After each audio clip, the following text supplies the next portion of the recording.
ஒரு சிறைச்சாலையில் ஒரு கைதிக்கு பாதுகாப்பு இல்லாட்டி எப்படி அந்த நாட்டில் அந்த மக்களுக்கு பாதுகாப்பு கிடைக்கும்? ஸோ நண்பர்களே, நான் இந்த நாட்டை குற்றம் சொல்ல பற்றி கதைக்கையில் ஒரு சிறிய ஒரு தெளிவுபடுத்தலோடு இந்த வீடியோக்குள்ளே நுழைவோம்.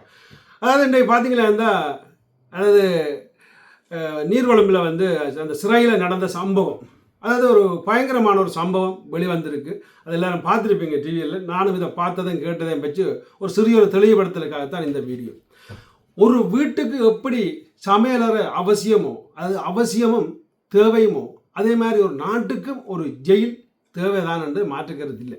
ஏன்னா சமையலறையில் நல்ல நல்ல சாப்பாடுகள் சமைக்கப்பட்டு அது குடும்பத்துக்கு பரிமாறும் பொழுது அந்த குடும்பம் நல்ல ஆரோக்கியமாக அந்த வாழக்கூடிய வாய்ப்புகளை உருவாக்குது. அதே மாதிரி ஒரு ஜெயில் நிறையக்கூடாது. அப்படி ஜெயில் நிறைய இருந்தால் அந்த நாட்டுக்குள்ள திருடர்கள் அதிகம். அதை விட அந்த ஜெயிலுக்குள்ளே இருக்கிறவர்கள் திருந்தி வெளியில் போய் மக்களாக திருப்பி வாழ வேணும் என்று அந்த ஜெயிலின் நோக்கம். அதாவது அவர்களை புல்ல அழிக்கிற நோக்கம் அல்ல. ஆனால் ஜெயிலுக்கு போயும் அங்கே உயிருக்கு ஆபத்து என்றைக்குள்ள ஒரு பெரிய ஒரு பயங்கரமான விடயத்தை அந்த நாட்டில் உள்ள சட்டத்திலேயோ இல்லை நாட்டில் உள்ள ஏதோ ஒரு வீக்கு அங்கே இருக்குன்றதில் மாற்று கருத்தில். அதாவது வழியாக பார்த்த மாதிரி இருந்தால் இந்த 25 பேர் இறந்திருக்காருன்னு சொல்கிறாங்க. 100க்கும் மேற்பட்டவர் காயம். அங்கே உள்ள ஜெயில் கைதிகள் அங்கே உள்ள காவல்துறைகளை கைது செய்து வைத்தார்கள் வீடியோவில் கேள்விப்படுறேன். இது என்ன நியாயம்? இது எப்படி சாத்தியம்? இதுதான் உண்மையான கேள்வி. அதாவது நான் இதில் குறை ஒன்று நான் சொல்லவே இல்லை. ஒரு ஜெயிலுன்னா ரூமை விட்டு வெளியில் வந்து அதுக்கால மேலே ஏறி ஓட்டுக்கு மேலே ஏறுற அளவுக்கு அந்த ஜெயிலுன்னா அது எவ்வளவோ பெரிய ஒரு ஓட்டை இருக்குன்னு அர்த்தம். அந்த சட்டத்திலையும் சரி அந்த ஜெயிலுக்கேயும் சரி. ஸோ அப்படி கொடுத்த நிலை தான் அந்த ஜெயில். அதாவது இதை வேறு மாதிரியும் தமிழர்கள் சிலர் இந்த முகநூலில் விமர்சிக்கிறார்கள். அதாவது ஜூலை மாதம் உங்களுக்கே தெரியும் 83ஆம் கலவரம், தமிழர்கள் படுகொலை செய்யப்பட்டது. ஸோ அந்த ஆத்மா இப்போ வேலை செய்யுது என்ற மாதிரி சிலர் விமர்சிக்கின்றார்கள். உண்மையாக சொல்லப்போனால் நான் அந்த விமர்சனத்துக்கு இப்போ போயில்லை. ஆனால் ஓகே, எனக்கு ஒரு வழி இருக்குது. எங்களோட 83ஆம் ஆண்டு எப்படி அங்கே தமிழர்கள் கடைகள் எரிக்கப்பட்டது, கொளுத்தப்பட்டது, பல விடயங்கள் செய்யப்பட்டது. அது இன்றைக்கு இதில் கொண்டே ஒப்பிட முடியாது.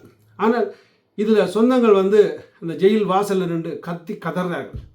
உங்களை நம்பித்தானே உங்களோட தீர்ப்புக்கு கட்டுப்படுத்தானே எங்களோட சொந்தங்கள் ஜெயிலுக்கு போனது. இப்போ நீங்கள் என்ன எல்லாருக்கும் 25 பேருக்கு மரண தண்டனை கொடுத்துருக்கீங்களா என்ற மாதிரியான கேள்விகளை தான் எழும்பிக் கொண்டிருக்குது மக்கள் மத்தியில்.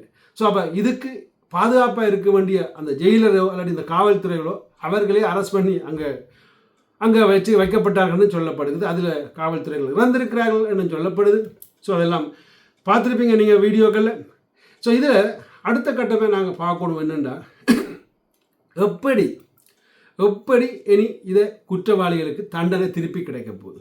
அதாவது இவர்கள் சண்டை பிடித்ததுக்கு காரணம் அது இந்த போதைப்பொருள் பிஸ்னஸில் காட்டி கொடுத்ததை பற்றி தான் ஏதோ சண்டை பிடிச்சுன்னு சொல்கிறாங்க. அதாவது 2 குழுவாக அடிபட்ட இடத்துல அங்கே நடந்த சம்பவங்கள் பெரிய அளவில் மாறின மாதிரி தான் சொல்கிறாங்க. ஸோ இப்போ இதுக்கு யார் பொறுப்பு கூற போகிறார்கள்? இலங்கை அரசா அல்ல அந்த காவல்துறையா அல்லாட்டி அங்கே உள்ள வேலை செய்தவர்களா? ஸோ இதுக்கு யார் பொறுப்பு கொடுப்பார்கள்? இனி இப்போ இந்த ஜெயிலுக்குள்ள குற்றம் செய்தவர்களுக்கு எப்படி தண்டனை கிடைக்க போகின்றது? சரி, இந்த இறந்தவர்கள் இந்த 25 பேருக்கு என்ன, அதாவது நஷ்ட ஈடு கொடுக்க போகிறார்கள்? உயிரை கொடுக்க முடியாது, மீண்டும் உயிரை கொடுக்க முடியாது. ஏன்னா அது அந்த இலங்கை அரசு காவல்துறை விட்ட பெரிய ஒரு மகாபலை. ஏன்னால் அப்படி ஒரு நெருக்கமான ஒரு கட்டுப்பாட்டோடு இருந்திருக்கணும் அந்த ஜெயிலுக்குள்ள. அப்படி இல்லை, ஏதோ ஒரு தப்பு நடந்திருக்குது, அதோடையத்தான் அந்த இதில் செய்யக்கூடிய இருக்குது. ஸோ அப்போ இந்த செத்த உயிருக்கு அவ்வளவு நஷ்டம் இந்த இலங்கை அரசு கொடுக்க போகுது.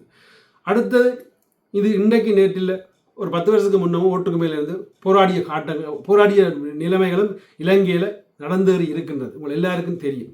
ஸோ இதை பற்றி உங்களோட கருத்துக்கள் என்ன, இதெல்லாம் பதிவிடுங்க.